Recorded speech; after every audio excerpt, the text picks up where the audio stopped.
But I didn't know that happened to him. That's heartbreaking to see. Danny Bonaducci was just horrified to see the state of his Partridge Family co-star David Cassidy. From our new interview with David, dealing with dementia is the latest and most challenging struggle that David has had to endure. And as a teen heartthrob in the early 1970s, David seemed to have it all. But being the #1 pop idol brought an immediate downside and a massive letdown when the cheering stopped. I understood at that point, 21, 22, 23, 24 years old, when I was touring around the world, how there are millions of people trying to get to you, but you can't get a date on Saturday night because you can't go out and you don't know how to relate to the world. The downside of David Cassidy's red-hot fame, as it has been said, it's lonely at the top.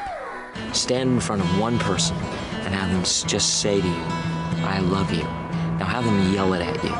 Imagine 50,000 people screaming that at you, night after night, day after day, and how I felt somehow or another almost unworthy of all of it.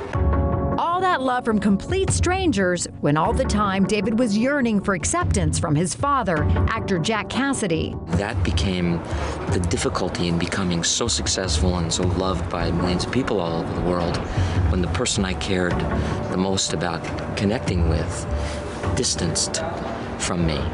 And it became harder and harder for he and I to sit down in the same room and have a conversation.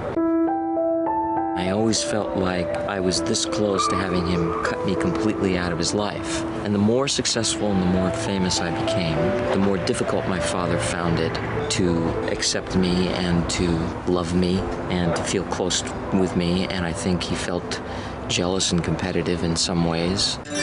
Jack's death from a fire when David was 26 came at a time when the attention surrounding David evaporated after the Partridge Family ended its run and newer pop idols took David's place. Stepmom Shirley Jones watched with concern. When the show finally ended, he just went to Hawaii by himself and stayed there for a year.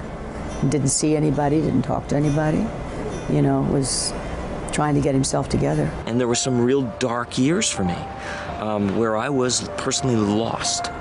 I didn't know what to do with myself. I didn't know what to do. I didn't feel I could have any chance of having a real career again.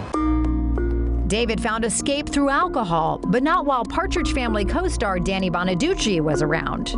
I did go on tour with him. There were no booze allowed on the bus, no girls allowed to be brought on the bus, no smoking cigarettes. There were a bunch of rules that, like, David Cassidy seemed to fail to grasp what it meant to be a rock star because he was just a tough boss.